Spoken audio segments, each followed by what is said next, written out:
चलिए, आज हम एनसीईआरटी भाग 2 हमारे अतीत भाग 2 के 5वां लेसन है शासक और इमारत। अगर कोई मुझसे पूछे कि आप इमारतें क्यों बनवाते हैं, तो फर्स्ट आपको जो समझने वाली बात है कि इमारत हम बनवाते हैं आवश्यकता। तो सल्तनत कालीन जो व्यक्ति जो यहाँ आए थे, तुर्क जो यहाँ आए थे, तो ने पहले ही जो काम किया था वो किया था, कुव्वत उल इस्लाम मस्जिद बनाई थी दिल्ली के अंदर 27 मंदिरों को तोड़कर, 27-26 जो भी थे। ठीक है, अब आपको ये चीज समझनी है, मंदिरों को तोड़ के की और उनको जल्दबाजी में बनवाए गए। एक्चुअली में ये विजय के प्रतीक के रूप में भी शोभित हो जाता है। दूसरा, उनकी उपयोगिता भी सिद्ध हो जाती। जैसे राजस्थान की बात करें तो यहाँ पहली इस्लामिक इमारत के रूप में 2.5 दिन का झोपड़ा उभर कर आता है। तो पहले ये संस्कृत विश्वविद्यालय था, ठीक है। उसको आनन फानन में तोड़कर एक मस्जिद के रूप में निर्माण किया गया, पूजा पद्धति के रूप में, ताकि उनका पूजा पद्धति के रूप में तुर्कों के काम आ सके। ठीक है ना। फिर आप सोचेंगे कि कुतुब मीनार का क्या रोल है, तो आप इसे यूं समझिए कि ये एक विजय स्तंभ का प्रतीक है। ये फर्स्ट विजय स्तंभ का प्रतीक है। सेकेंड रोल इसके कुछ भी हो सकते हैं, चाहे अजान की आवाज देने के लिए या मस्जिद के पास में बनाई ताकि अजान की आवाज दे। तो फर्स्ट किसके लिए? गुड, विजय के प्रतीक के रूप में अपन उसे विजय स्तंभ बोल सकते हैं। जैसे चोल राजाओं ने बड़े बड़े मंदिर बनवाए। चोला से पहले पल्लवा ने बहुत ही बड़े बड़े मंदिर बनवाए। आपको याद है चीन का शासक मतलब राष्ट्रपति यहाँ आया था, उसको दक्षिण भारत में एक मंदिर दिखाया गया था, अर्जुन की तपस्या, ठीक है ना। ये पल्लवा के द्वारा बनाया गया था। अब इस पर्सन का भी उत्तर यही है, यानी कि शासक हर जगह नहीं दिख सकता, उसकी इमारत उसके वैभव का प्रदर्शन करती है, उसकी इमारत उसकी स्वीकार्यता को बढ़ाती है। एक चीज तो आपको ये चीज माननी पड़ेगी। दूसरी एक चीज जरूर सीखनी है। अब जो हमें जो सीखनी है वो ये है कि यहां पहले से प्रचलित स्थापत्य कला तो थी, ठीक है ना। गुप्त काल के बाद मंदिर निर्माण शुरू हो गए थे, ठीक है ना।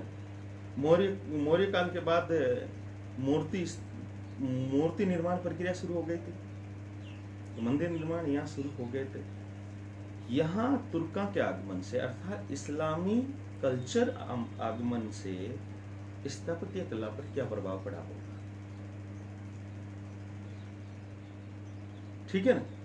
उन चीजों पर हम चर्चा करेंगे। मैं टू दी पॉइंट, आपके पास पेन ले लें, एक एक पर्सन आप नोट करते जाइएगा। और आप भाग्यशाली हैं कि आज मैं आपको ही कन्वे कर रहा हूं, ठीक है ना। चलिए,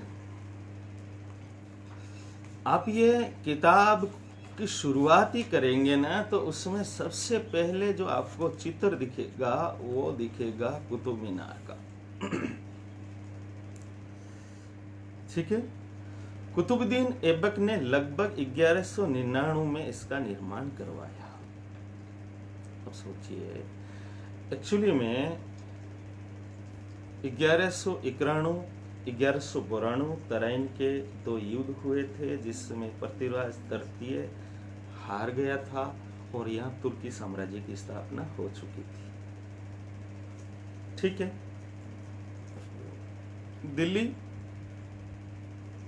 दिल्ली एक चीज दिल्ली के बारे में बता देता हूं कि दिल्ली से पहले सत्ता का प्रतीक था कन्नौज, तोमरा ने दिल्ली का वैभव बढ़ाया, चौहाना ने इसको और आगे बढ़ाया। तो ये दिल्ली एक सत्ता की स्वामीन के रूप में दिखाई देती है, यानी कि जैसे दिल्ली पर कोई कब्जा कर लेगा ना, उसे हिंदुस्तान का बादशाह, हिंदुस्तान का सुल्तान समझा जाएगा। एक सत्ता की स्वामी, एक सत्ता की स्वामिनी दिखती है। हालांकि आपको विश्वास नहीं होगा, कुछ ऐसे शासक भी रहे हैं जिनका सल्तनत का विस्तार दिल्ली से पालम तक था। पालम, दिल्ली के पालम हवाई अड्डा है ना, वाह, फिर भी वो भारत के शासक कहलाते थे। वही दिल्ली पर प्रतीक बन गई थी हिंदुस्तान की। ठीक है ना।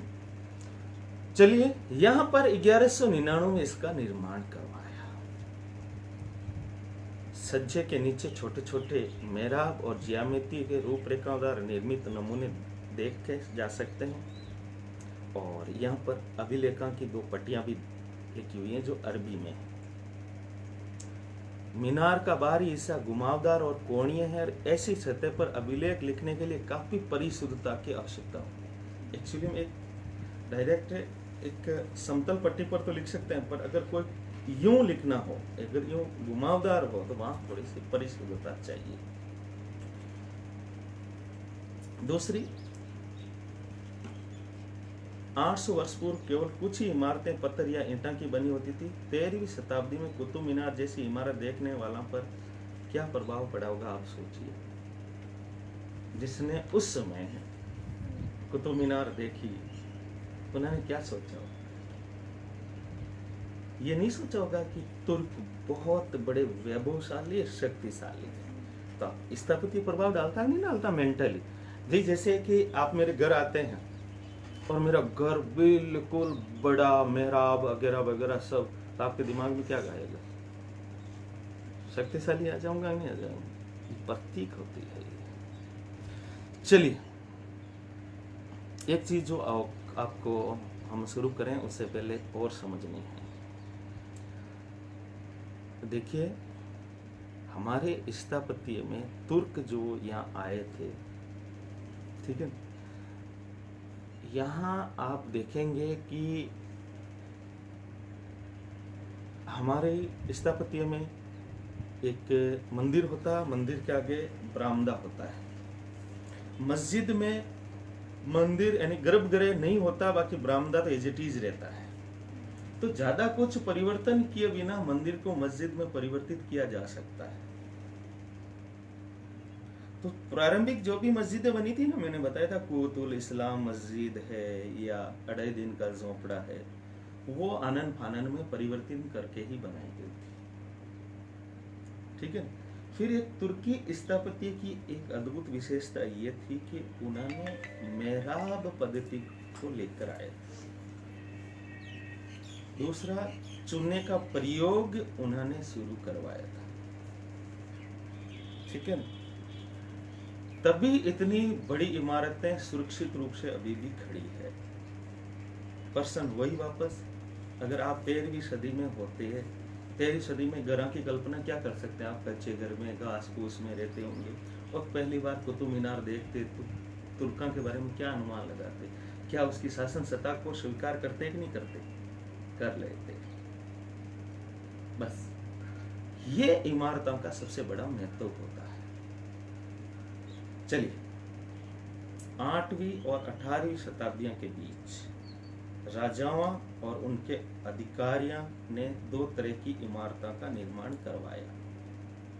पहली तरह की इमारतों में सुरक्षित, संरक्षित तथा इस दुनिया और दूसरी दुनिया में आराम विराम की भव्य जगह, किले, महल और मकबरे थे।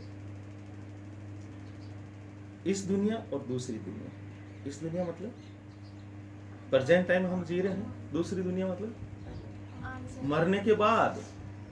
तो मकबरे मतलब उन्होंने ख्याल रखा खुद का। समझ में आ रही नहीं आ रही? लाइना को समझो। उन्होंने अपना ख्याल रखा, भाई जब तक जी रहे हैं इस महल किले में रह लेंगे और जब मरेंगे ना तो इस मकबरे में रह लेंगे। तो लगभग शासक तो अपना मकबरा जीते जी बना लेते थे, जीते जी बना लेते थे कि भाई मैं मरने के बाद यहाँ रहूंगा। तो इस दुनिया और दूसरी दुनिया, गुड। चलिए, दूसरी श्रेणी में मंदिर, मस्जिद, हौज, कुएं, सराय तथा बाजार जैसी जनता के उपयोग की इमारतें थी।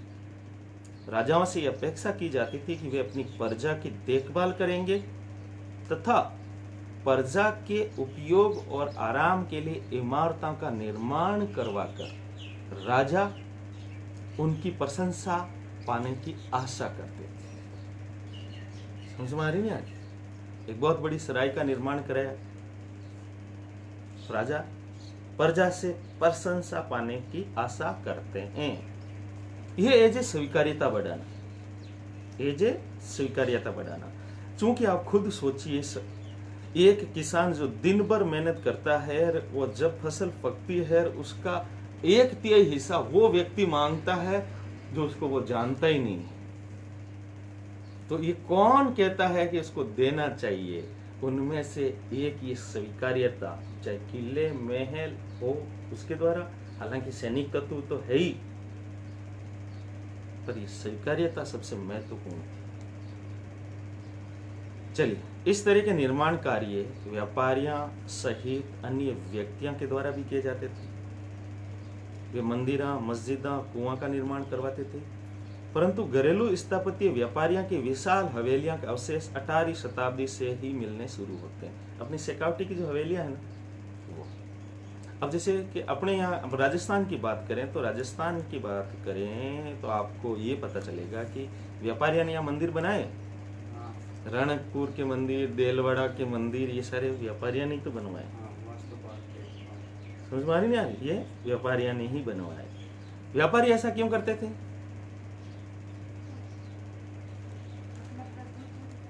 अपनी स्वीकार्यता बढ़ाना, अपनी स्वीकार्यता बढ़ाना, बस। और ज्यादा दिमाग लगाने की जरूरत ही नहीं है कि वो धर्म के प्रति निष्ठा रखते थे, ऐसा कुछ नहीं। धर्म आंतरिक विषय है, प्रदर्शन का विषय नहीं है। प्रदर्शन सिर्फ स्वीकार्यता बढ़ाने के लिए, ठीक है ना?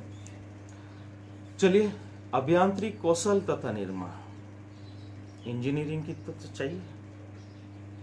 जब कुतुब मीनार बनाते हैं तो आपको क्या लगता है, इंजीनियरिंग कौशल नहीं था उनके पास? था कि नहीं था? देखिए, कुतुब मीनार 5 मंजिली इमारत है। कितनी?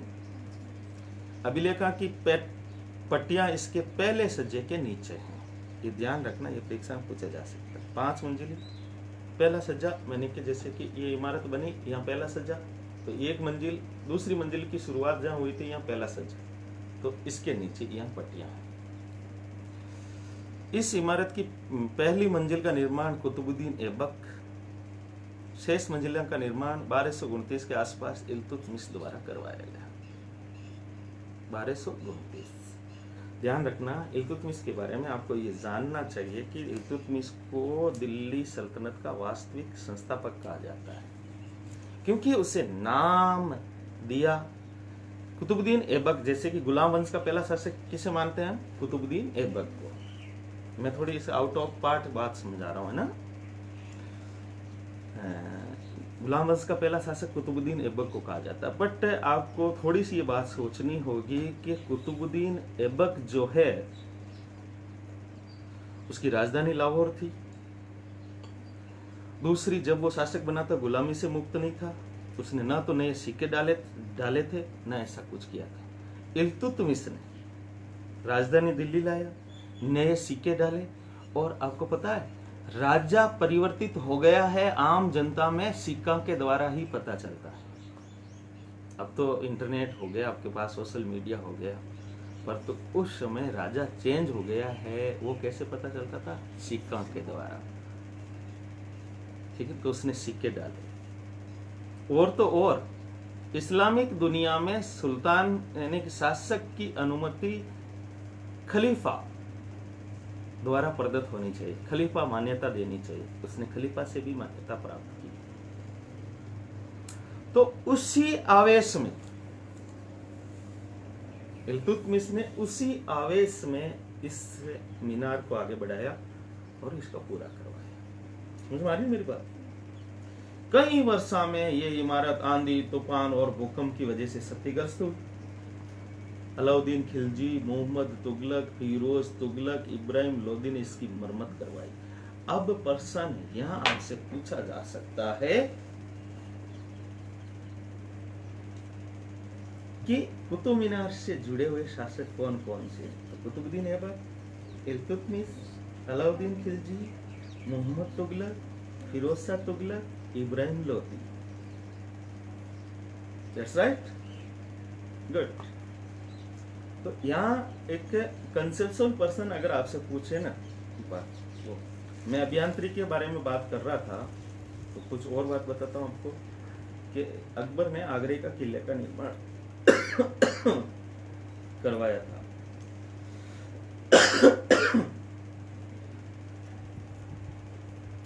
आगरा किले के निर्माण हेतु 2000 पत्थर काटने वाला, 2000 सीमेंट और चूने बनाने वाला और 8000 मजदूरों की आवश्यकता पड़ी।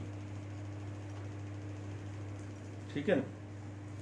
यानी कि अपन ये मान सकते हैं कि कितने कार्य दिवस लगे होंगे।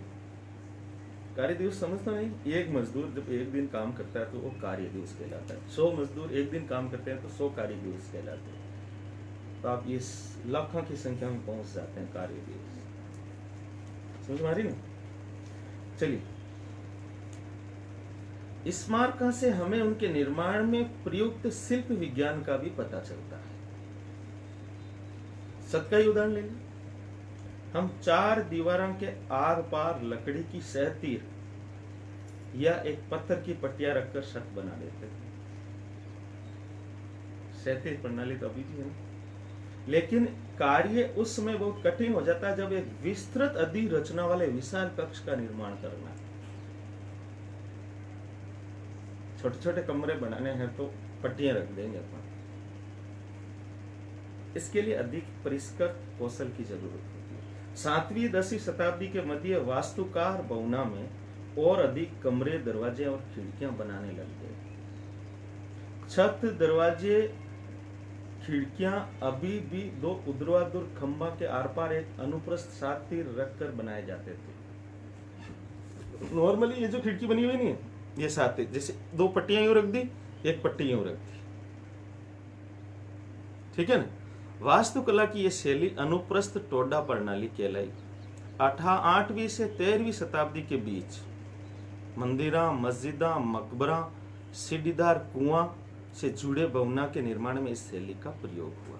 तो अनुप्रस्थ टोडा प्रणाली ये आपके दिमाग में होना चाहिए। अनुप्रस्थ टोडा प्रणाली ये जनरली आप खिड़कियां देखते वो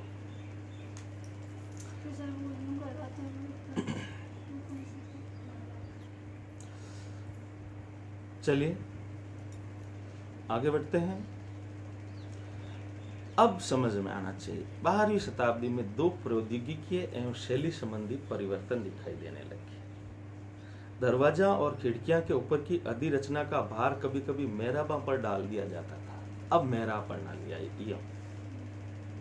पहले अनुप्रस्थ टोडा प्रणाली थी, उसमें 2 पत्थर यूं खड़े कर दिए, एक पत्थर यूं। अब मेहराब यूं पत्थर सेट करके डॉट प्रणाली के द्वारा। आप ये किताब देखोगे तो इसमें चित्र भी है। ठीक है ना?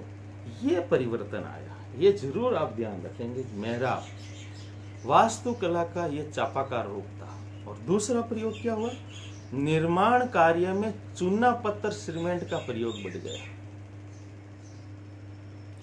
ये उच्च श्रेणी की सीमेंट होती थी जिसमें पत्थर के टुकड़ा से मिलाने से कंक्रीट बनती थी। इसकी वजह से विशाल ढांचा का निर्माण सरलता और तेजी से होने लगा। ये 2 प्रौद्योगिकी के परिवर्तन। इससे क्या फर्क पड़ा? अब मेहराब बनने से बड़े बड़े हॉल बन सकते हैं, बड़े बड़े हॉल बन सकते हैं। आपने मिसल स्कूल देखी क्या? वो सारे मेहराब बने हुए। हाँ, पुराने पुल बने हुए, वो मेहराब से बने। रेलवे के पुल बने हुए ना पुराने, वो मेहराब बने हुए। और वो पूरे मतलब इतना वजन, क्योंकि उसमें वजन ग्रेविटी फोर्स के अनुसार डायरेक्ट दीवारों पर डाल दिया जाता है। ऐसे करके डायरेक्ट दीवारों पर डाल दिया जाता है। चलिए अब आपसे कोई प्रश्न पूछे, मेहराब का विशुद्ध रूप आपको कहाँ देखने को मिलेगा? अल्लाही दरवाजे का मेहराब। अल्लाही दरवाजा अलाउद्दीन ने बनवाया था। अब आपसे प्रश्न कोई पूछे, कहाँ अल्लाही दरवाजा किसका दरवाजा है? तो वो कुव्वत उल इस्लाम मस्जिद का दरवाजा है। समझ में आ रहा ना? पर्सन आपसे ये भी पूछ ले ना, अल्लाही दरवाजा किसका दरवाजा है? हालांकि आपको ये पता है कि अल्लाही दरवाजा अलाउद्दीन खिलजी ने बनाया था, पर किसका दरवाजा है? कि कुव्वत उल इस्लाम मस्जिद का। एक चीज ये ध्यान रखना। दूसरी चीज जो आपको ध्यान रखनी है वो यह कि आपसे कोई पूछे कि इस सल्तनत कालीन स्थापत्य का सर्वश्रेष्ठ नमूना कौन सा है, तो अल्लाही दरवाजा सर्वश्रेष्ठ नमूना। चलिए, मैं सल्तनत कालीन बातें करने लग गया, बट मैं आपको सल्तनत काल के स्थापत्य के बारे में बताऊं उससे पहले मैं कुछ पहले के उदाहरण आपको थोड़े से बता देता हूं। जो 11वीं शताब्दी के प्रारंभ में मंदिर निर्माण, कंद्रिया महादेव मंदिर का निर्माण, कंद्रिया महादेव मंदिर का निर्माण चंदेल राजवंश के राजा दंग देव द्वारा 999 यानी 999 में किया गया। अब ये प्रश्न पूछा जाता है, चंदेल कहां शासन करते थे?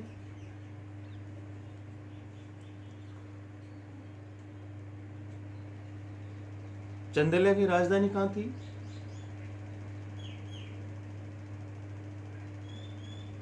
खजुराहो।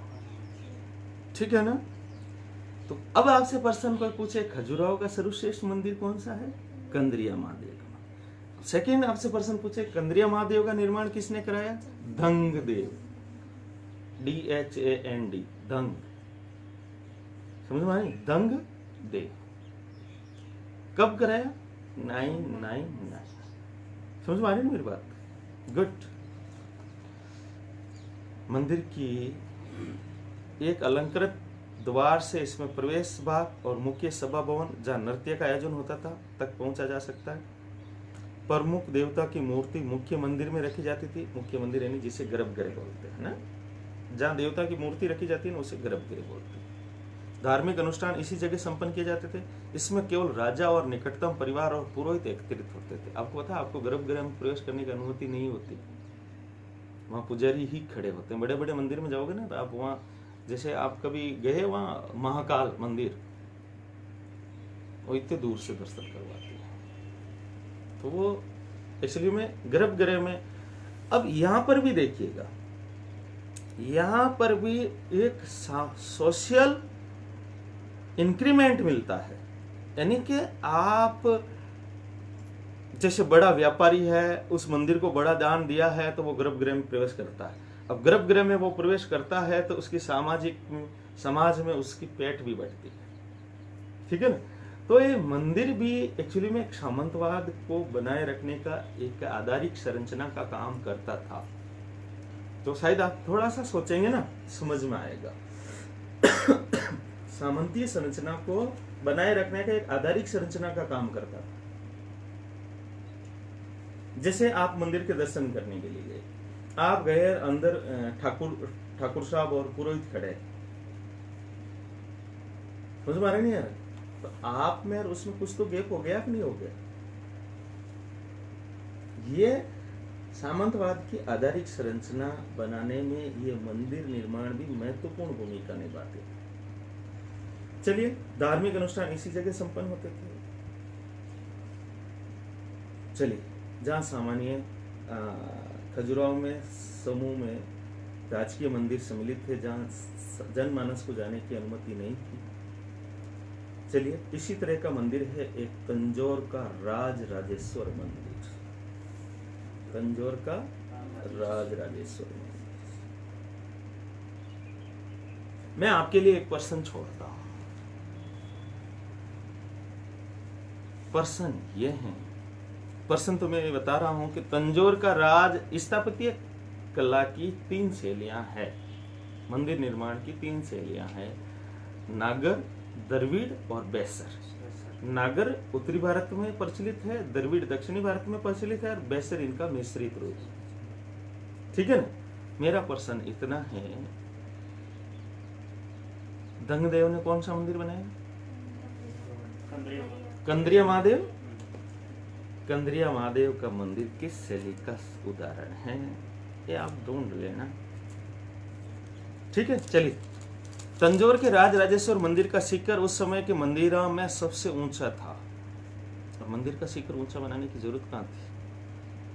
ताकि राज ने मंदिर बनाया तो कम से कम उसको लगना तो चाहिए आम जनता में कि यहाँ राज शासन कर रहे हैं।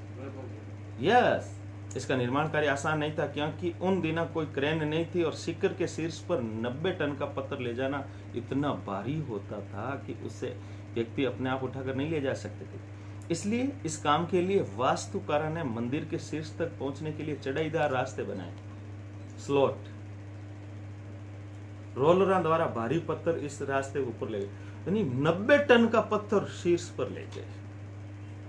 सोचो।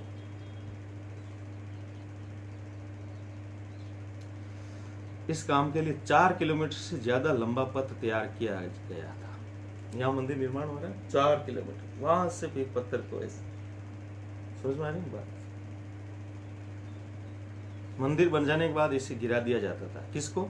उस रास्ते को। लेकिन उस क्षेत्र के लोगों ने मंदिर निर्माण के अनुभव को काफी लंबे समय तक याद रखा। आज भी मंदिर के पास एक गांव को चारूपल्लम कहा जाता है। क्या कहा जाता है? जिसका शाब्दिक अर्थ होता है चढ़ाईदार रास्ते का गांव। चलिए, आज हम इसी ही बात एंड करते हैं। कल हम इसी पार्ट्स को आगे बढ़ाएंगे। All the best.